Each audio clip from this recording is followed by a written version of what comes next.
Oh, what a dude.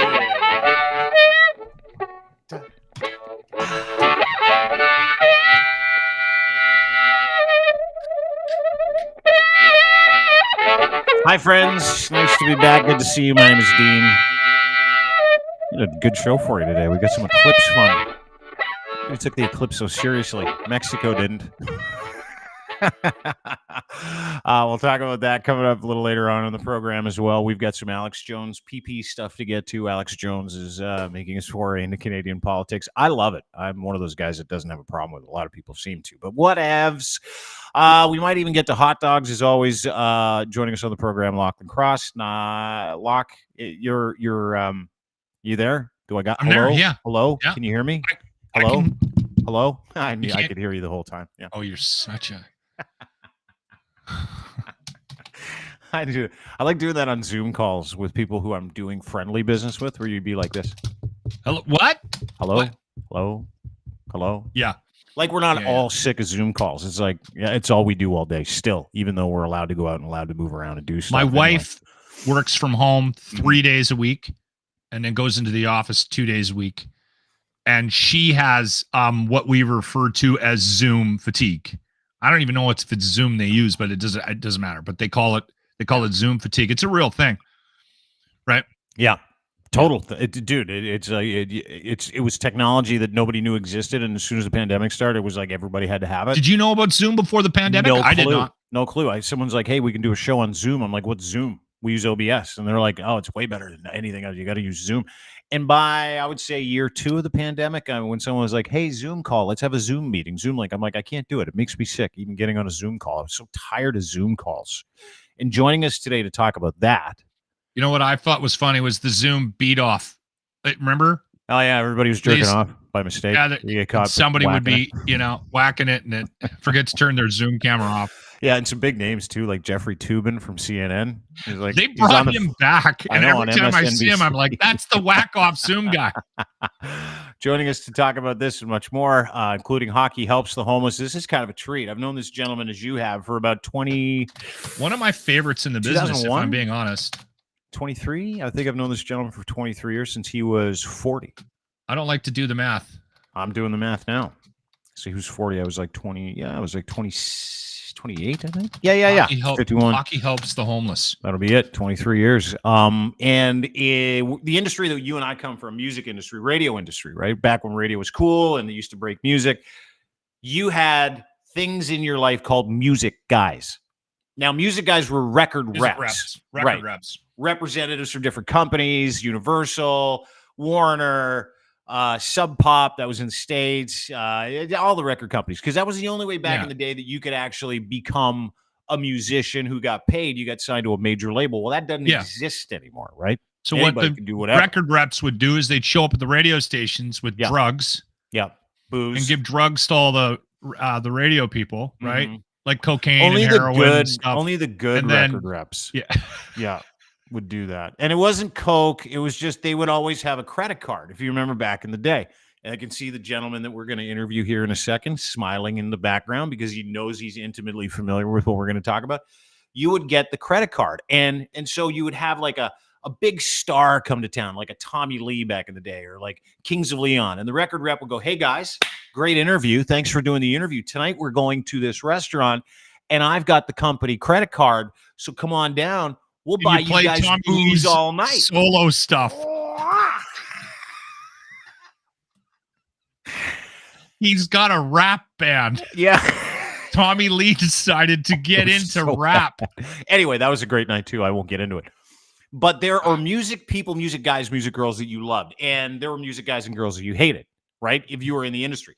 Where you get people coming in and like we had one guy that always used to wear a mesh shirt, got a vasectomy when he was like 27, and he'd come in going, "Hey, I got this new record." And I'm like, I can't stand that guy comes in. But there were like 2 or 3 people. Sweaty? Was he sweaty? Incredibly sweaty, yeah.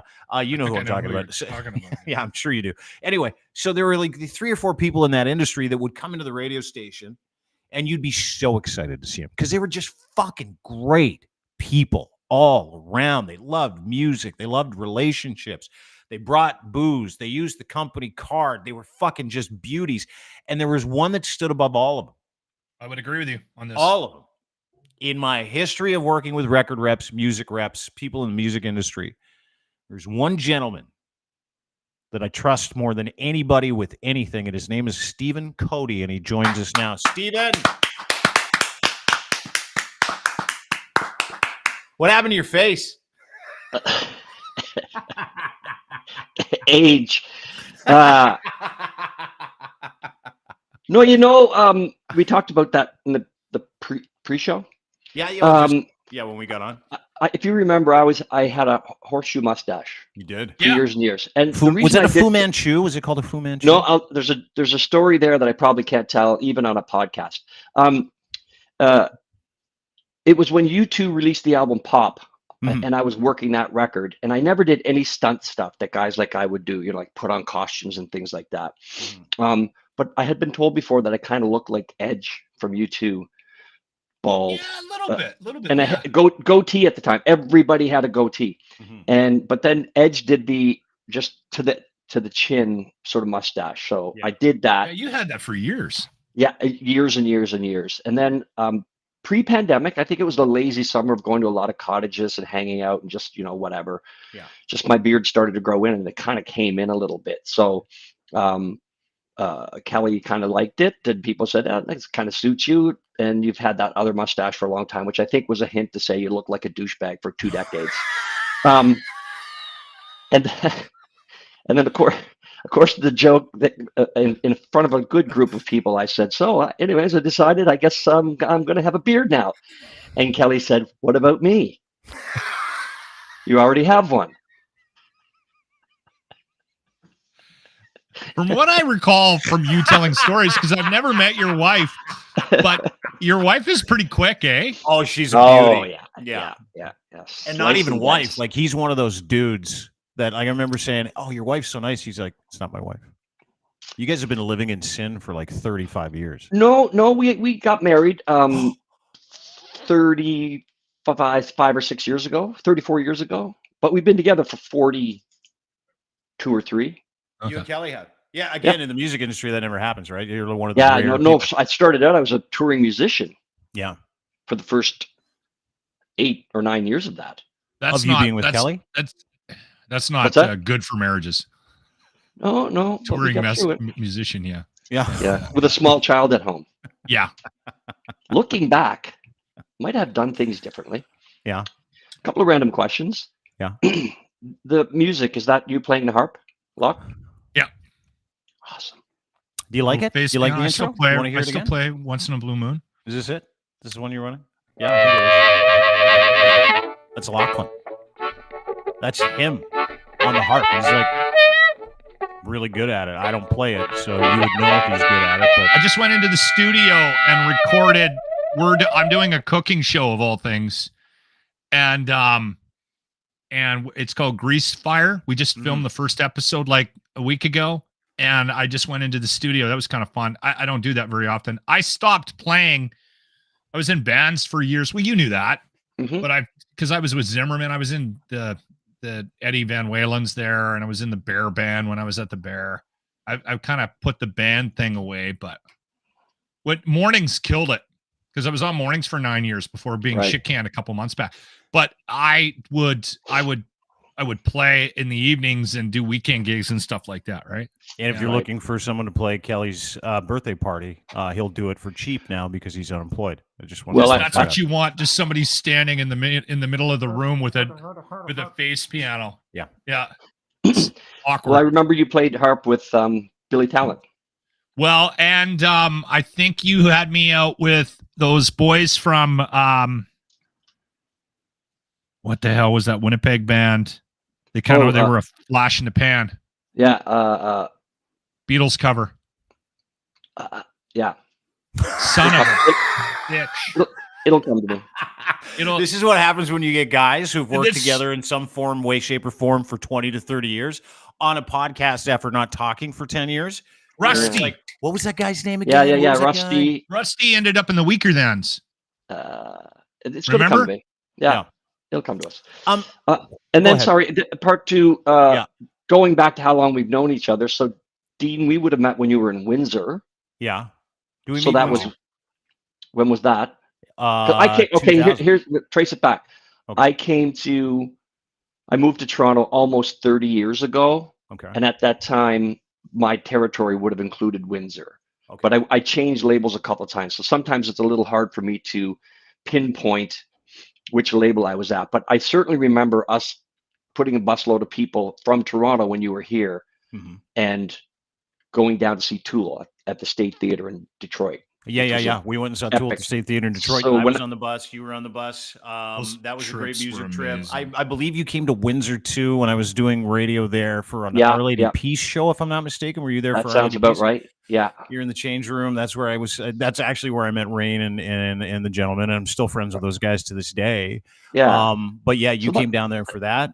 Yeah. That's sort of mid to late 90s. The Waking Eyes. 99. Waking Eyes. Thank you, Locke. The Waking Eyes, an excellent band from Winnipeg. Driving me crazy. That band should have.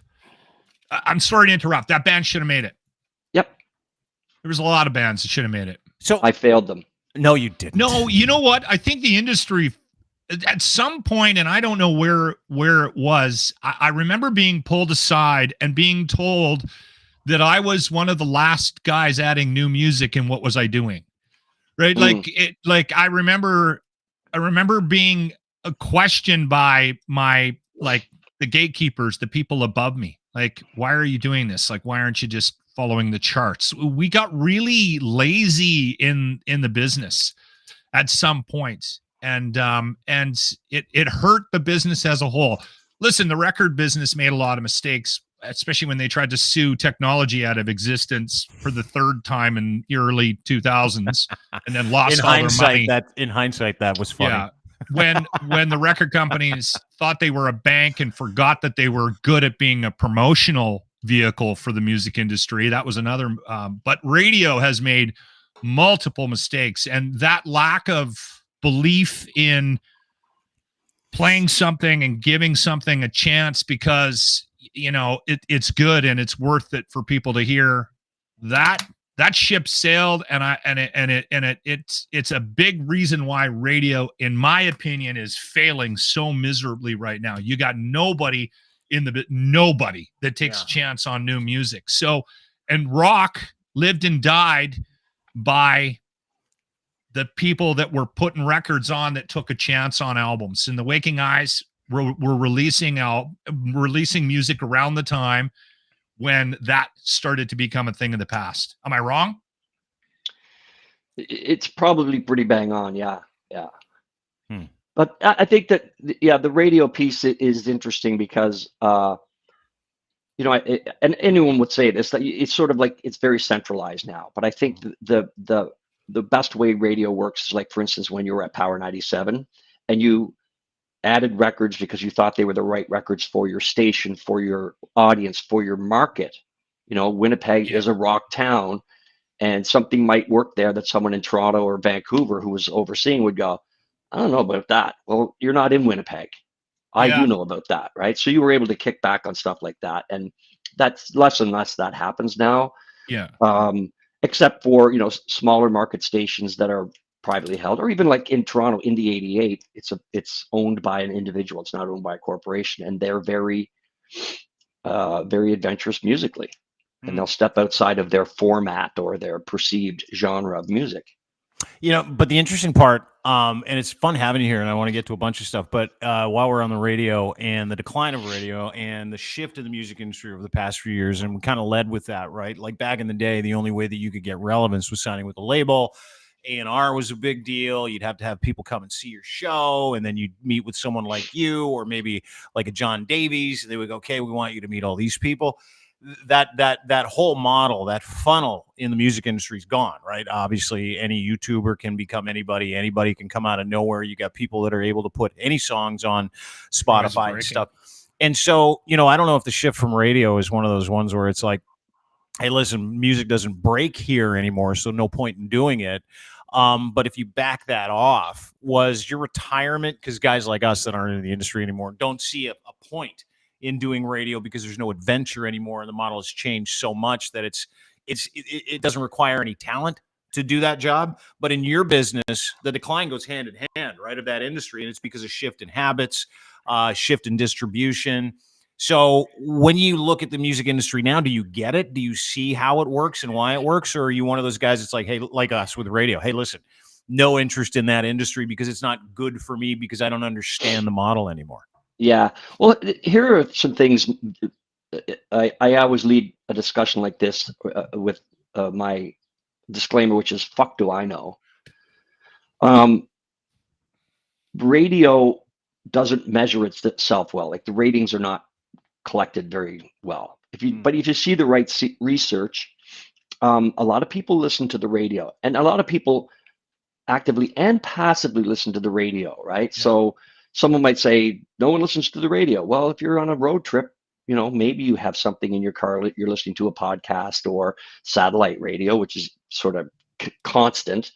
But I know a lot of people that drive up to the cottage and they listen to their favorite cottage rock station or whatever it is. But you can see research in the right places that people do listen to the radio. And then my friend Paul Evanoff, who owns a chain of radio stations, and again, another great station in Toronto, Z103.5, that plays dance music and always has been a champion of that unwaveringly over the years. And maybe not the highest rated station, but a station that makes money doing what they do in their niche. Mm-hmm. And their measurement is, oftentimes they'll be the only station, or certainly the very first station, to play a song that's not sort of right down the middle mainstream. And maybe it's, a dance track or something a little bit different. And their way of seeing its success is by Shazam. So this is a song that didn't appear on Shazam. Yeah. And 2 or 3 or 4 weeks into Z103.5, Toronto playing that song for 20 to 30 times a week, it starts to show up on the Toronto Shazam charts. Mm-hmm. And it's kind of like, I kind of can't think of anything else that would have caused that 0 to top 20 on Shazam other than 3 or 4 weeks of airplay on that radio station. You know what's interesting about about that conversation, I think, and Dean and I kind of go back and forth about the radio conversation, because I think the issue with radio right now isn't that it's dead and no one listens to it. I think it's being run by people that the gatekeepers that don't believe in it, that aren't putting the effort into it that's needed to make it successful. They're just marginalizing, consolidating, trying to eke as much money out of it as possible. And if that's the trend, and it's made its way right across the country and is now eking its way into the smaller market radio stations, the smaller companies. There are still people out there that believe in radio, and maybe they're a little scared about putting their hand up and saying something in a meeting when somebody suggests they voice track all 30 radio stations and put the same guy on middays, right? So I think we're dealing with that right now, but I agree with you. I think there are examples of companies that are doing it and that are successful. And I think we're at a tipping point right now where, especially right now with a lot of the rumors revolving around some of the shifts in ownership, I think there's going to be some companies that actually care about radio that are going to do it right. They're going to make it live again. They're going to put one person in charge of one radio station to oversee the day-to-day, maybe even a music director that oversees the day-to-day, take some chances musically. I think we're going to start to see a little bit of that trend. I have a question for you to shift gears a little bit from the radio discussion. Coady, do you ever see a day when podcasts will be allowed to play music, or do you think the record companies are too entrenched in the licensing side of things and may keep that away forever? Good question. It's bigger than record companies. Obviously, it's the publishing companies as well. Yeah. I think I believe that people need to pay to use music, whether it's in a movie or a commercial, TV show, all of that kind of stuff. Podcasts is a different world. But yeah, it's always interesting to me to listen to, especially if I listen to a music-driven podcast and they don't play the song, or they only play a snippet of the song. It's a bit frustrating. I don't know the answer to that question, if and when or how it would be resolved, to be honest with you. I think I don't understand why they wouldn't. I don't understand why they wouldn't open it up. Like that's we talk about this all the time right here. You can do any show you want. But when it comes to showing people what you're talking about or getting people to listen to something that you're telling them they should listen to, whether it be music or whether it be a file, depending on the platform you're on, you get dinged, right? 10, 15 seconds. And I know everybody wants money, but in the music industry, is there a movement to like say, hey, listen, in certain podcasts, whether it be music podcasts or categories, I don't know about the conversations you have with people in the industry, but it seems like they're saying no to a whole bunch of free promo on top of figuring out any kind of revenue model to use music and podcasts or any digital, some kind of digital performance, right? Mm-hmm. Yeah, but again, the free promo bit, if you go back to radio, it's promoting the artist, but the monies are flowing, right? Yeah. The radio stations are paying to play that music. Mm-hmm. So I think that's if you make an exception for someone, I don't know if that's right or wrong, but that seems logical. It's not going to happen. It's not going to happen anytime soon, I think. Right. I don't think so either. I don't think so either. It's just kind of silly because it kind of handicaps people that are doing this stuff. And there's this real relationship. And at some point, there's got to be some sort of agreement you can make as an individual or maybe with a podcast host company. And we just joined Acast the other day. And I mean, these are ongoing conversations you have people about making podcasts more accessible or making that digital content more accessible and working with the music industry. But it's so difficult now because everything has changed, right? How is it different now for you when you talk to people in the music industry, right? You come from a time where you had reps, you had people that would go and find bands and stuff like that. With YouTube and digital and on demand, you don't need that. TikTok, you can go from being a TikTok star to being a someone that sells out Wembley. So like, what do you see in the music industry now in terms of the music business being able to serve the music industry? Yeah, it's a little bit the same and a lot different all at once. There's the record companies now have people that in a traditional A&R role of discovery and development of artists, they're scouring the internet for things that are spiking on TikTok or YouTube or whatever. They're finding that, almost like with using AI type technology. Mm-hmm. And then that sort of brings them in. And then things that are just phenomenons, like people being discovered on YouTube or TikTok. You just mentioned it, they blow up very quickly. Mm-hmm. An awful lot of them come and go really, really quickly because there's no there, right? So someone can get on TikTok and do something that's like blows your mind. Mm-hmm. And then they're brought into a situation where, what else do you have? Have you ever performed live before? And they just don't have the toolkit. They literally don't have the toolkit to follow. Have you encountered that? Have you encountered that where you've checked into somebody online and you're like, these guys are really good. This person's really good. Then you bring them in, you go, hey, that's a song I totally engineered, and I don't have any other songs, and I've never performed live, and I did this like 5 months in my basement. So that's the finished, like, what I mean? When it's almost like getting catfished in the music industry. Yeah. Or you sign them and they go on stage for the first time and have a mental breakdown.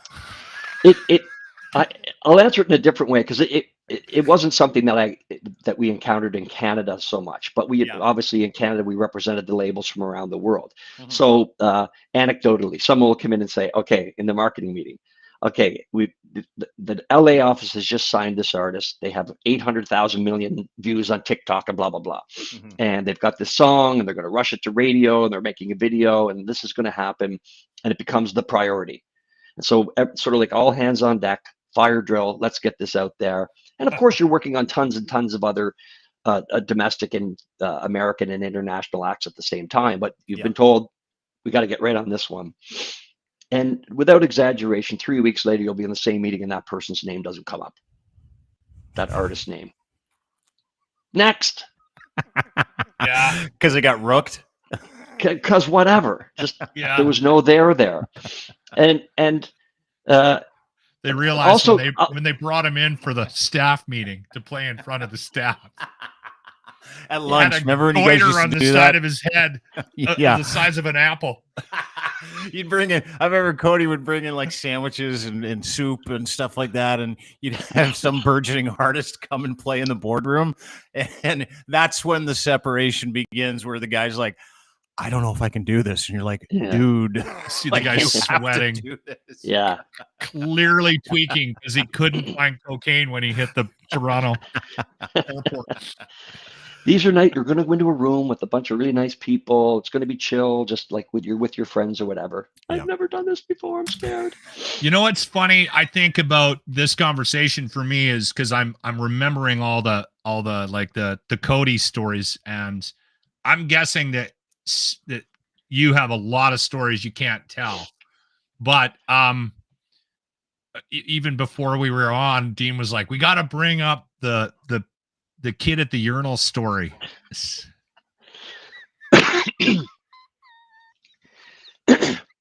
I've even heard this story, Coady. Yeah, I don't know. Like it. I don't know if you can tell it anymore. I don't think I can tell it anymore. I don't think I can tell it anymore. Did you ever? Because you remember back when we were friends and we used to hang out sometimes. Yeah. And you told me that story, and I remember laughing so hard. And then 10 years go by, and I see you, and you look spectacular, by the way. And I'm like, oh, let's get him to tell the story of the kid at the urinal at Maple Leaf Gardens, and what his wife said after. And oh dear. Yeah. And then I tell the story to Lachlan, and I'm like, I don't know if you can tell that story in 2024. This seems like a. I will tell like a terrible. Go ahead. I'll tell a Coady story. No, let Coady finish. I want Coady to finish. No, I feel terrible because it is a phenomenal story, but I can't tell it. So people are sitting there going, what a bunch of assholes teasing a story that's one of the funniest stories ever, and now they're not going to tell it. Yeah, no, we can tell this story. This is a pretty decent one. How about this? Just do the punchline. Just wait before we get to this story. Just do the punchline. And that's when your wife said. And I got home and told my wife the story. And after she stopped laughing, she said, "Did you get his number?"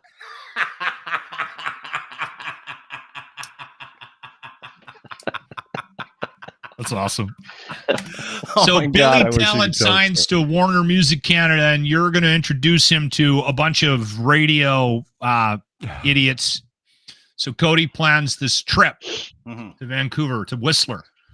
And Billy Talent was playing in Whistler at the bottom of the hill. And so we all flew, we met, got in a van, got to Whistler, saw the band, went out, got shit-faced. There was some concert in Vancouver the next night that we were all supposed to go to as well. Not important, but whatever. I think you had tickets for something for us. So we were supposed to meet in Vancouver. Yeah. Pretty intense trip. And the morning that we were going back to Vancouver, it was a quick trip. We're all downstairs getting ready to meet, and everyone's pretty hungover. And I'm standing at the front desk, and I'm going to use his name. We don't have to use his last name, but this guy, Phil, who was also on the trip with us, who worked in Toronto, I believe in the promotions department at the Edge, came running down in his towel.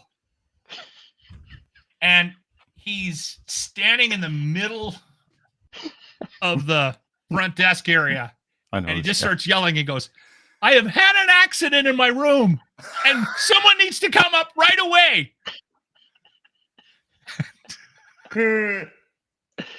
So someone from behind the desk runs up with him, and he's in a towel. They run up the stairs. And I'm like, what the hell went wrong? And I go into the bus and I sit down and I said, I think it's going to be a minute, guys. Because Phil, I just saw him yelling in the front desk area of the hotel in a towel. Coady comes in. He's really frustrated and obviously distraught about 5 or 10 minutes later and says, "You remember this? We've got an issue. We got an issue. It's going to be a minute, guys." So literally 15, 20 minutes later, we all get in the bus. No one's saying a word, and everyone's like, what's going on? We have a very quiet trip to Vancouver. Coady, who is a very jovial, very funny, very communicative guy, Cody's not saying anything. That's when you worry. That part. Oh yeah. Phil, you were angry. You were really angry. Phil had to get the bus to stop 2 or 3 times to throw up. He was still pretty hungover. We get to Vancouver, and I got it out of him. Finally, Coady opens up and he goes, Phil did $25,000 worth of damage to the hotel room. So I'm dealing with that. You'll have to find your own way to the venue and get your tickets and all that. So when he was in the shower getting ready to leave, he was apparently leaning up against the wall, not feeling very good. And he slipped and he fell. So he grabbed onto the curtain of the shower, pulled the rod out of the wall, somehow swung around, grabbed the towel rack, and while he was falling out of the tub, swung and punctured a hole in the toilet. So now we got water running down 2 floors. And he didn't know how to turn the water off on the toilet. So Coady takes a bunch of loser radio people to see a new band and is already paying for flights and food and accommodation. And then there's this $25,000 bill to repair the plumbing, the entire plumbing in the shower. Oh, boy. Is that a true story? It's a true story. I don't remember the logistics of how we paid for it. I'm sure we charged it back to the band, though. No, I'm kidding.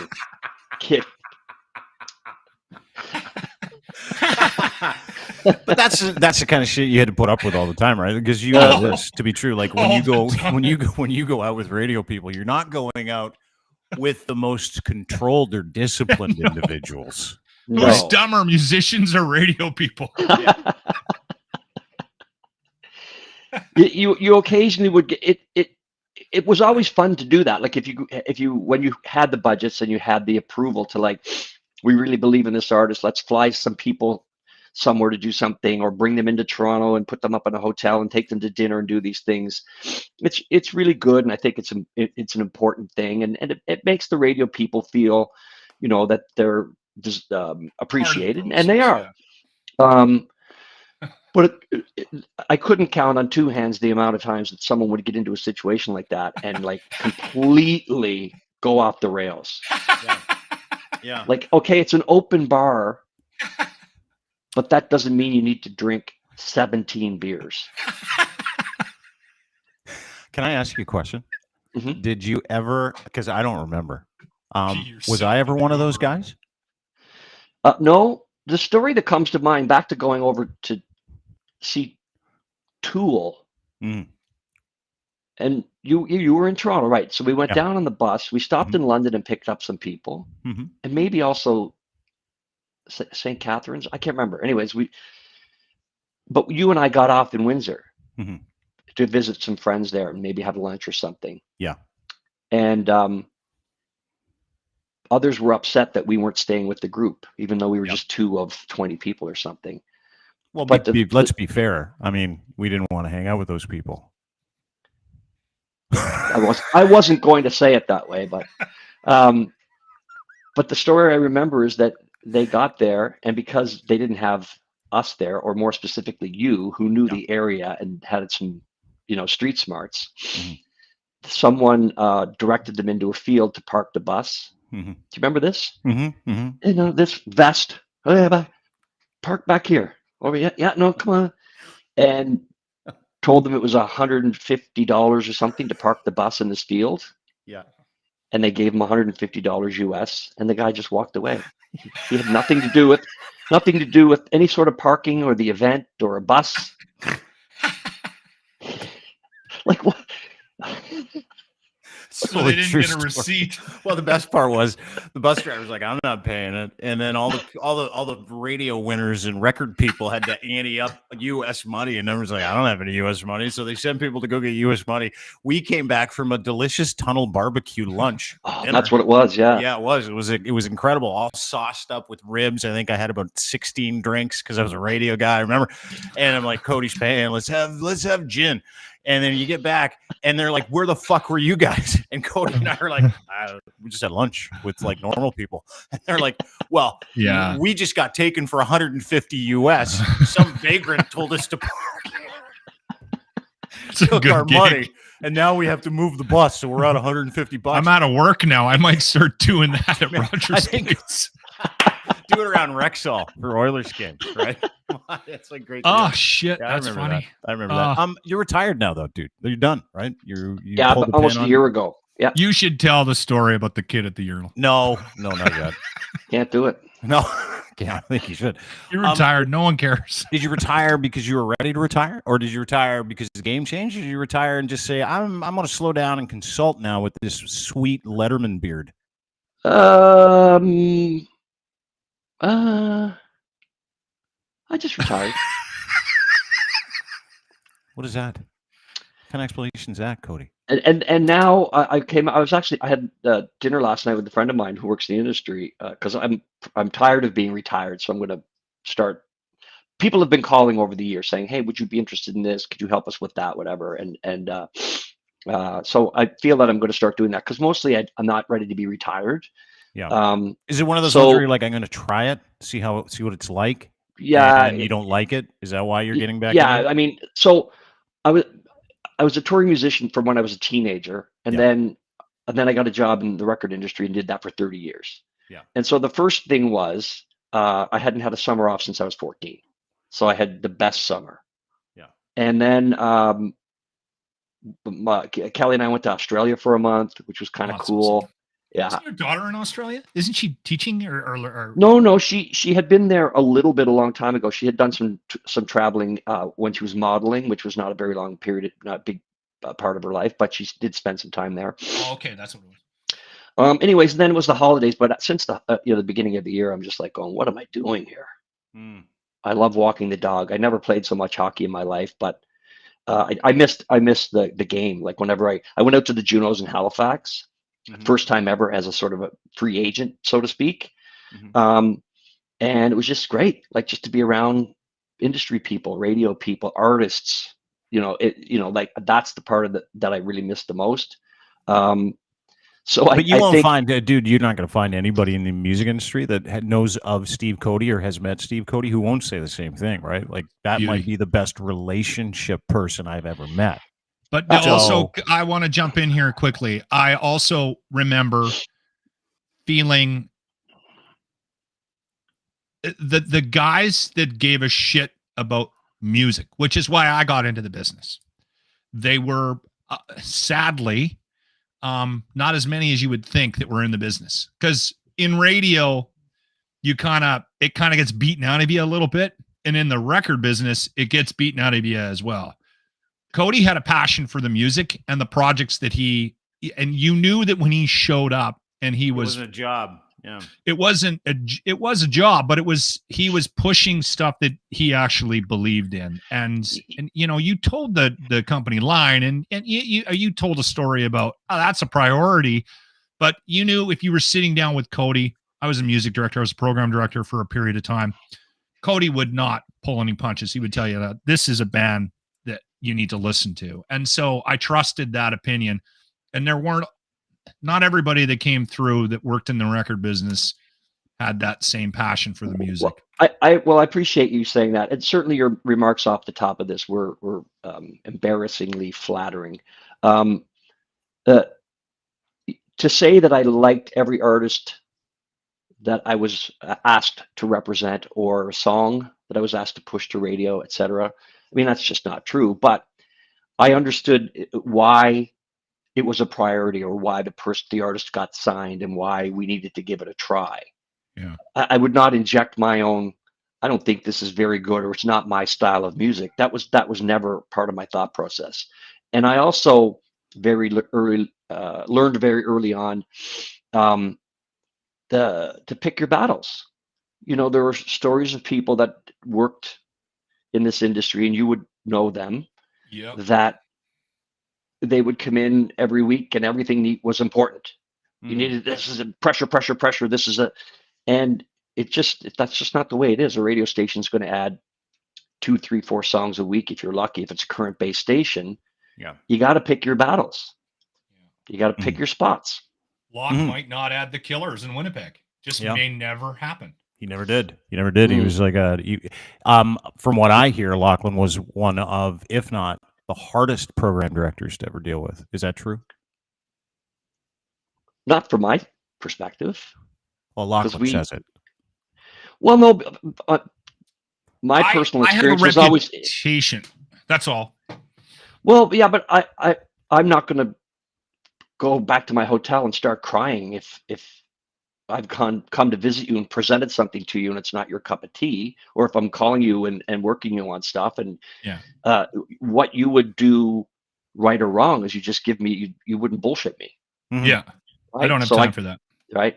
I'll never forget this. I'll tell a quick story. When I worked at Sony and I was the manager for Ontario, and at the time that one of the bigger stations in Toronto was called Mix 99. And I knew the guys that programmed it, J.J. Johnson and Wayne Webster, like a great PD, MD partnership. Combo, yeah. Yeah, and just whatever we were releasing on Sony was just letter perfect for that station. It was when Tal Bachman had his big hit, and She's So High. Yeah, I mean, everything we released seemed to be letter perfect for that station. And we released a song by Neil Finn from Crowded House, Split Ends fame. And of course, that station had played both of those bands during their career, or certainly played a lot of their songs in recurrent and gold rotation. And so Neil Finn had a solo record, and the single was really, really good. And it was very, very sonically friendly to the station. And I really wanted them to play it. I couldn't get them over the hump. And I tried everything to do, like, even if they don't know who Neil Finn is, all you need to do is say, this is the guy who was sang these songs for Crowded House and these songs for Split Ends. And sonically, and anyways, I sat down with a bunch of the radio programmers in Toronto, like the Stu Myers and J.J. Johnson and whoever else was there, and my couple of my bosses. And we were telling this story. And I said, that was the one record in a year that I felt that we failed at that station, because I think they added just about everything else that we released. It was the perfect synergy between the station and the songs we released that year. Mm-hmm. So Stu Myers, our friend who programmed 102.1 The Edge, said, give me the pitch. Give us the pitch and we'll let you know. So I told that exact story about who he is, what bands he was in, et cetera, et cetera. And they all went, oh, it's a pretty strong argument, I got to say. Stu goes, you're forgetting one thing, though. I said, what's that? He goes, it's not your fucking radio station. I love Stu. Yeah, that's an honest relationship. Stu would always tell people the truth, right? He's sort of like Lachlan that way. And in that business, you don't get a lot of that. Now you're retired, no longer in music, but you might be getting back into music, which is good. I think you should, because your reputation's sterling. And I think it's I think more good people in the music industry, the media industry, is a good thing. But you've been like busy helping with Hockey with the Homeless. Is that what I understand? You've been yeah, I mean, one of the things you're one of those like rec hockey league warriors, by the way. A lot of people. I have been. I used to play for a long time. When I came to Toronto, I met up with all these guys that worked at different record labels, because we all know each other. And they had a team in what is called here the ASHL, the Adult Safe Hockey League. Badass. But ASHL could also be like an acronym or a shortening of asshole. Because at 9:30 on a Tuesday night in a beer league game, and the goalie freezes the puck and someone two-hands his trapper, and then I got to push him out of the way, and then he cross-checks me in the face. And then I have to try to explain to him that I'm pretty sure there are no NHL scouts here tonight. And if you win the game, you don't get a trophy. Like, it was just, and then I was getting older and these kids were getting younger and dumber. Yeah. So and most of them are drunk on the bench too at rec league, right? You know that. Oh, listen, I played with a guy. He would show up. He would smoke. He'd smoke a joint in his car, and then he would go up to the bar and crush a beer, and then go down and play a perfect game of hockey. And I'm like, dude. But yeah, some guys are out there half cut. And anyways, but I played a lot of hockey, and I found a program that's kind of an instructional thing where you go. It's adult, and you have an hour of practice and then an hour shinny, and it's all coached, and there's no bullshit. And there's and I played a lot of outdoor shinny during the winter here. Oh, that's awesome. Pick up games, yeah. So I enjoy that. But except for the pandemic, for the past several years, we've been taking part in this tournament called Hockey Helps the Homeless. If you look it up, just search Hockey Helps the Homeless. That's Scotty Page, right? He runs that. Scott Page. That I don't know. Yeah. Anyways, it's national, and you can just, if you go on their site, you see all the cities and towns and areas that do these tournaments. I've been playing in the tournament here called the Bay Street Tournament, and I'm on a team that's sponsored by the radio station Boom 97.3, Stingray station. They are also the media partner or media sponsor of this tournament. Does Parsons play on the team? He does not. Steve Jones sort of leads the team. Steve Jones Jones is now the president of Stingray Radio. Yeah. He's the big swinging dick at the Stingray Cracker Factory now. He is for sure. Yeah. You bet. And Steve Parsons is now the VP programming nationally. So they sort of, Steve Jones moved up, and then Parsons moved up into Jones's role. So they're heavy hitters at that station. So Jones is the goalie, and he's the captain of the team. They sponsor it out, which takes pressure off us to raise money, although a bunch of us still have raised a lot of money. The team, last time I checked, was the third, had raised the third most money thus far. And what's the date? Saturday, April 20th. 20th. Saturday, April 20th at Scotiabank Pond here in Toronto. And it's, you play 3 games. Our games are, you play at 10 a.m., 12:30, and 3 o'clock or something. There's a lunch. There's an event afterwards. Each team gets to draft or is assigned at least 2 former NHL players or Olympians. There are some former members of the Canadian women's Olympic team. And it's pretty good. It's good fun. Do you know who you have yet? Or the draft will come? The draft is next Thursday. Okay. But in the past, we've had one year we had Rick Vive and Bernie Nichols. Now, awesome. That's a lot of NHL goals right there. Yeah, tons. Yeah, that's a ton of NHL goals. Like probably close to 800 NHL goals. Doesn't LaRock come out for this too? So George LaRock was our guy the last 2 years. Yeah. Okay. He's a beauty too, isn't he? He is a beauty. First of all, he is gigantic. Yeah. But he is the nicest, funniest, most easygoing, best guy in the locker room and on the bench and on the ice. Now, mind you, like any other tournament like that, there are guys out there taking it too seriously. Yeah. You know, like we were down 5-1 in a game, and the team scored the 6th goal, and the guy did a big celly down the ice. And so George had to go over to the other bench and talk to their NHL player and say, you know what's going to happen if this guy does that again, right? There's a little bit of that edge in it. But the best story is the best story is, and I'll tell this story, and I will mention his name. Yeah, is our mutual friend Warren Kopnick. So Warren is the longtime head of radio promotion at Sony Music Canada. Good friend of ours. Golf. Another beauty. Yeah, great guy. So on our team, Warren and I have played D together on the earlier team in the Asshole League, as I told you, and in pickup games, and certainly since I've retired, Sony sometimes will have pickup hockey, and I'd be invited to play with them. So like we have great connections over the years playing hockey together, and oftentimes playing D together. So 2 years ago, George LaRock comes on our team, says he wants to play D. Who wants to be the partner? And I started. So for the first game, I'm playing out there on the first D pair with George LaRock, which was surreal. And we had a pretty good game. We ended up with a 3-3 tie. And then the next game, he goes, okay, Steve and I had a good game. Who's going to play D next? And Warren, you come. Second game, Warren and George played together. We didn't have a strong game. The other team was really good.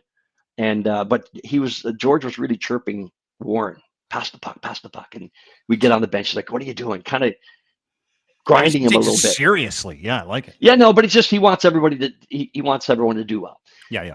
Third game, who's going to be the next D partner? And Warren says, I know, George. I know you don't want me to be your D partner because I'm shit. You don't want to play with me again because I'm shit. No, Warren, don't say that. Don't say that. No, I know I'm shit.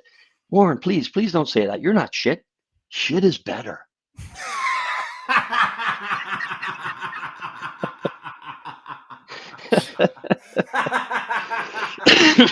So we'll take the link, Coady, the link for your donations. Is it all separate? Everyone's raising money individually?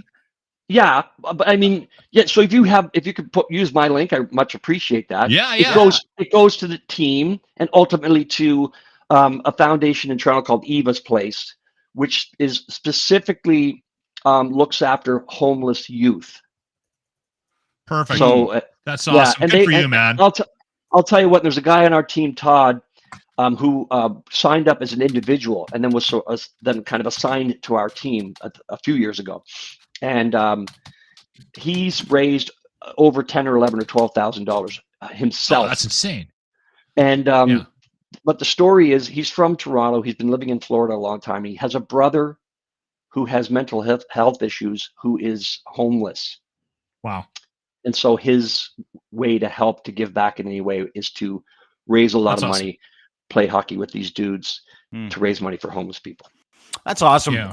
And Hockey Helps Homeless has been kind of that cool engine that continues to move. You see a bunch of NHL alumni, captains of industry raising money to spend a day together to legitimately help people. Plus, in Canada, we take hockey as seriously as war, and it doesn't matter if it's rec league. So you're going to get some fireworks if you want to go and help. But I've got this. If you go to evas.ca, you can actually get to the link there. Hockey Helps the Homeless. Base return is back in support of Evas. The event details are there. Again, evas.ca, evas.ca. We're going to put the link to Coady's team in the actual description of the podcast so people can go and donate.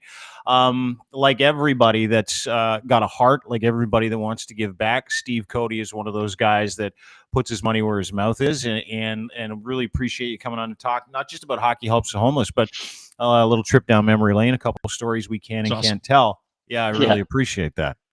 Yeah. Hey, I do need you to confirm one thing, Coady, before we let you go, because I've talked about this before.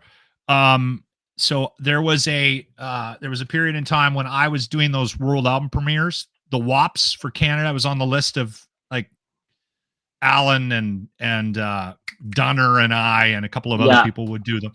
Yep. And you shipped me down to Chicago, and while I was in the hotel room preparing to go to the listening party, you phoned me and said, "Lachlan, what did you do?" And as it turns out, I had given the CD that you sent me that didn't play for me to a kid to get the music off of it so I could listen to the new Disturbed record, 10,000 Fists, on the plane on the way down so that I could formulate some questions for the band. And the kid went online and put it out on BitTorrents, and it was watermarked. And I said to Coady, I said, "Oh, that doesn't sound very good." And he goes, No, it's not good at all. Like, this is a really bad thing that happened. And I said, "Well, what should I do?" And Coady gave me the worst fucking advice I've ever gotten from anyone and said, "Well, listen, I'll try to keep it under wraps, but go to the listening party and just let's just pretend it didn't happen." So I hopped in the fucking cab. I went to the middle of Chicago, got out of the cab, listening party. The band's playing their Genesis cover, Land of Confusion for Everybody, that was on the record. And as I'm standing there, I get grabbed by 4 huge men, and I get thrown down a flight of stairs and told to leave or I was going to get killed. No, I'm dead serious. So I proceeded to get into the cab, went home, got on a plane, and never did the world album premiere for Disturbed. Now, there was a lot of stuff behind the scenes that happened. Is that a true story? Yeah. You leaked the new Disturbed album. Coady is sitting here laughing about it, has no idea that they whooped your ass down the stairs when you got there. Oh. Hold on. One of the things that happened after that was that record became huge. It was about a month. It was floating around for about a month on BitTorrent sites before it was even released, because I was down there in August and it wasn't supposed to come out until September. I remember all this very clearly. I might even have PTSD. Anyway, a couple of years later, I get a call from somebody from Warner Music, and I think it might have even been you, Coady. I can't remember who told me this, but because I started to see records getting leaked on purpose bands and record companies were doing it as a promotional stunt. And somebody informed me that my screw up with this kid that worked at the radio station that was really good on computers may have been the impetus for the leaked record. So Lachlan Cross is actually responsible for leaked records based on the success of Disturbed's 10,000 Fists. Well, listen, I didn't hire those guys to throw you down the stairs. It's okay. Well, I got over it. I mean, but it went high. You know, like my boss, Steve Coady, was involved, and they wanted people fired. They wanted me fired. They wanted John, whose CD it was, fired, and but cooler heads prevailed, and they wanted me fired. It wanted you fired. It was the international guy at Warner who sort of got everyone together and say, okay, everyone, like basically said, nobody's going to fucking die today because of this. And is it really a bad thing that this is out there and it's kind of controlled, and it's not the type of band that something like this would normally happen to, like a leak like this? And at the end of the day, like you said, it was like a huge success. It didn't hurt it. It probably helped it. And I wouldn't be surprised if people went, remember that time we got really upset about that leaked album? Might be something there. You're welcome. You're welcome, but, record industry. I mean, up until a year ago when I was still working, they would circulate music. And I have some here. I have, I'll tell you, my daughter, we were talking about, I would come home from work and have, like, in the early days, a cassette of music that wasn't released yet. You know, there's these bands called Sheryl Crow and Gin Blossoms, and I didn't know who they were, and the Cranberries, and then we would get CDs that were watermarked with your name on it. So if it got out there, it got traced back to you. And I got how that had to be protected. Yeah. Early days at Warner, I got an advance CD of a Missy Elliott song, and I played it for my wife and daughter. Unbeknownst to me, my daughter took it to school for her hip hop dance team, who were about to go into a competition with some other hip hop dance teams from other high schools or junior highs, middle schools where she was. Yeah. So they rehearsed to a Missy Elliott song that had yet to be released, and then went in the competition, and everybody was doing the same sort of hits of the day and have all these moves, whatever. And then it's time for Lauren and her Don Mills Middle School team to come out, and they played a Missy Elliott song that no one had ever heard before. No, and you know what? No one died, and no one got fired. Did anybody get thrown down the stairs? No one got thrown down the stairs. That's the way the music industry works. By the way, somebody did get fired out of that whole thing. I believe the kid got fired, if I remember correctly. But reassigned. They didn't fire me. Reassigned. You're right. That's right. They moved him to the station upstairs, and I think he had to produce Adler. Like, it's like no one wanted anyone to get fired over that. Which is like punishment. No, but I think what it was is they decided what he did was wrong. Yeah. And apparently had a history of not doing that, but of file sharing, things like, you know, putting out music that was, I'm not saying all those kids did. Right. Yeah. So it was not fired, but okay, we're going to move you over here where you don't have access to do that, and therefore bring liability on your employer. It's too tempting for you to have access to certain files. We need to move you into a place where you just produce commercials. Well, I remember the funniest part of the conversation I had with Coady in the hotel room while we were deciding how to go about the rest of my trip down to Chicago to do the world album premiere for Disturbed's 10,000 Fists was, I think at one point I said, "What's a BitTorrent?" And Coady went, "I don't fucking know what a BitTorrent is."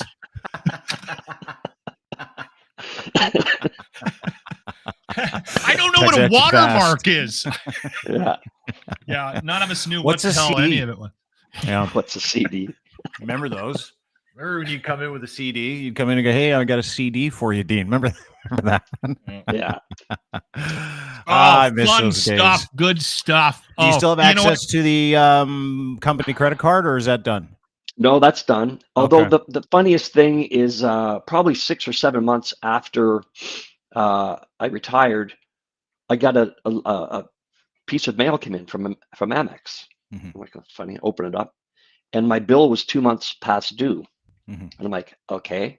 I turned that card in 7 months ago. Someone forgot to cancel it, and so there was an annual fee attached to it. And the annual fee, I didn't see it in the original bill. It's too bad you didn't know about that. Yeah. Oh my God! Can you imagine? Could have had a party. Oof. Yeah. I couldn't taken you guys out to a dinner at the Keg or something. Yeah. Oh, the Keg is light work, dude. We would have gone someplace else like Harbor. Oh yeah. Yeah. When you get that free music credit card, that's awesome.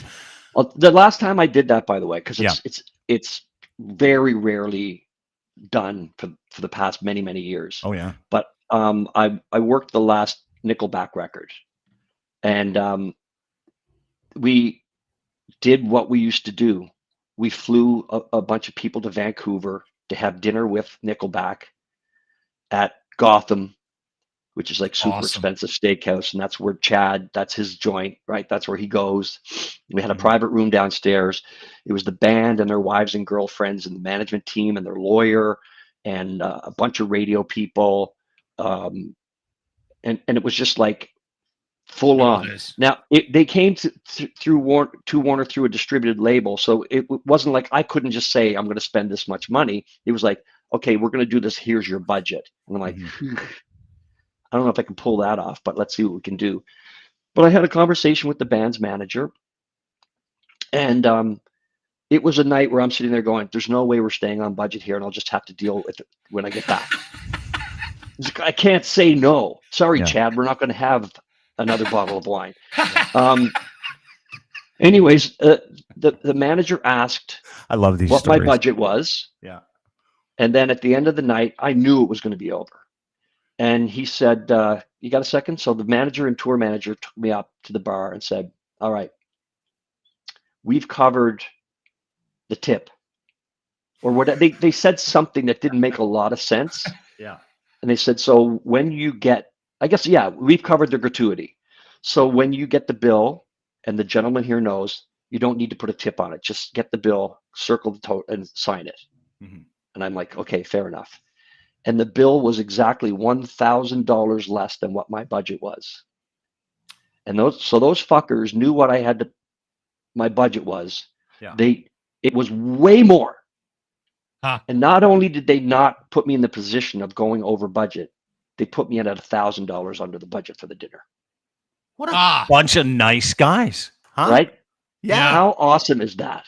Yeah, but if it's any other music rep, they're not getting that treatment. They're stiffing you with that bill. It's the Steve Coady deal. That's what that is. It's because you're loved. That's why they do that. Yeah. You're one of You're one of our favorites. Yeah. One of my favorite people of all time. It's funny because when I think about you, when Locke told me that you were going to come on the show, I'm like, I love Steve Coady.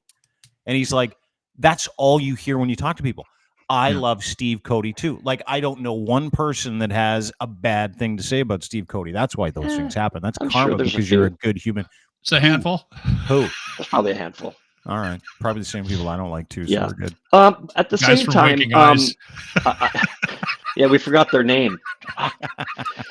I'm glad that we're back in touch. It's been a long time since Locke, you and I were sort of off and on. I bump into you every now and then, but Dean, we kind of fell apart there for a minute. So I'm so happy to talk to you. Well, when I saw your post about the hockey helps the homeless, I said to Dean, I sent Dean a note right away, and I said, let's get Coady on, and he was like, absolutely. I've always appreciated the fact that you actually, you're not just a good guy, but you also go out of your way to give back. So we thought we would help a little bit here with the podcast, and hopefully you get a couple of bucks from this. One of the best things that came out of working in that business was being involved with a bunch of different organizations, not-for-profits, charities, etc. And nothing makes me feel better. And in this case, I'm raising money. and I'm getting to play hockey with a bunch of my friends and meet a bunch of NHL players and crack Such a couple of beers. It's just a great day. Good for you. Yeah. Oh, Good good for you, dude. Right on. Always human in your perspective. Steve Coady, Hockey Helps the Homeless, evas.ca, I believe is the actual address. If you go to evas.ca, right-hand side, Hockey Helps the Homeless, you can go and donate. There are details there. Sorry, go ahead. And Locke has asked me to send the link and I'll do that as soon as we hang up here. We'll put it in the description of the podcast, so we'll make sure people can donate to you as well. Awesome. Coady, great to see you, buddy. Really nice to have you here, and we'll Really have good lunch man. soon. Yeah, we'll have Let's lunch. do this Are you tomorrow. still downtown? Are you downtown? Yeah, Cabbagetown. Okay, yeah, I'm not far from you. I'll come say hi. Okay, good. Yeah, You were in Markham years ago. Yeah, still split time. Markham and downtown depends on when Got my it. girlfriend's in town, so that's why I'm here. Okay. None of my shacked up. business. No, I'll tell you all about it. It's a good time. We'll get together. Thanks, Steve. See you guys. There you go. See you, Steve Coady, ladies and gentlemen. Maybe one of the most illustrious radio reps in the Canadian music history. I loved Coady. One of the most well liked. You don't like, everybody knows if you're in that industry, you got people you like and people you don't like, and universal, right? It's usually it's pretty universal. That's the guy. That's the guy for the whole industry. He really is. The thing about that industry though is you need to have a personality, right? It's relatable because it's a tough business, right? You're traveling around trying to get people to add music, which is very subjective, and at times you're going to run into some stuff, run into some conversations that are difficult, especially if you run into somebody that's getting pressure to be careful about what they add based on where the ratings are at. So it's a political landmine what you have to negotiate those waters. And Coady was one. We're not just saying this because we're friends with Coady. Coady hands down was one of the best at it. He and you brought up relationships, and he managed those relationships so well. Yeah. And I think was so successful in the business because of the relationships he built, not only in the record industry with the people that worked in the business, but with the bands and management, but also with radio. That's why he was as successful as he was. Yeah, absolutely. Yeah, throwback. Speaking of throwbacks, time for the Locker Room Retro replay of the day. What do we have for ArdentRoofingSystems.com, sir? This one's self-explanatory. Just going to play it. The Lock Retro replay. Can we finally, because you even change it now. I get that Grant does it to exaggerate a point, right? Oh, you spent 7 years in grade 12. I started grade 12 in 92. I graduated grade 12 in 94. And you did 2 years of grade 12 and 3 years of grade 8? Yes. Sure. Sounds about right. So you did 10 years of high school. I don't know. Why are you so dumb? You think you'd be well educated. I never once said I was smart. Your buddy went to high school for 7 years? Is that what I got? There's a lot of reasons why. Yeah, I know. He got the shunt in. He lost a year there. Grade 12, he had some issues. We all have friends like that. He went to university in Lethbridge, and he didn't do so well. And so he was asked to leave. Did you just dump out on me? I think he just dumped. Oh, there he is. He's back. Anyway, Jimmy had some issues in school. Listen, I do want to, while we're waiting for Dean to come back here, I do want to mention this quickly about Ardent Roof Systems sponsoring the Locker Room Retro replay of the day. If you go to the webpage, ardentroofsystems.com, you can check out the link for the golf tournament, which is happening on Friday, July 5th at the Ranch Golf and Country Club. The tournament spots are filling up. Early bird pricing is on until the end of April. Okay. And then at that point, it goes up a bit. So if you were thinking about playing, Dean keeps promising that he's coming out, and there will be a point where we actually maybe auction off an opportunity to golf with Dean and I. So there's that. And Yes, the webpage again, ardentroofsystems.com. I'm trying to drag this out in the hopes that Dean is going to return, but there is a solid chance he might not. So I'm just going to end the recording right now as we speak. I'm guessing his laptop died. Sayonara. Actually, hold on. He always plays the extra on the way out. So we'll do that. And you may get him back again because he may want to actually do the rest of the sponsorships. The views and opinions expressed by guests on the show are their own and do not reflect the views of the creators, hosts, or that of Crier Media or their partners. The show may cover sensitive topics and information and discuss triggering issues. Listener discretion is advised.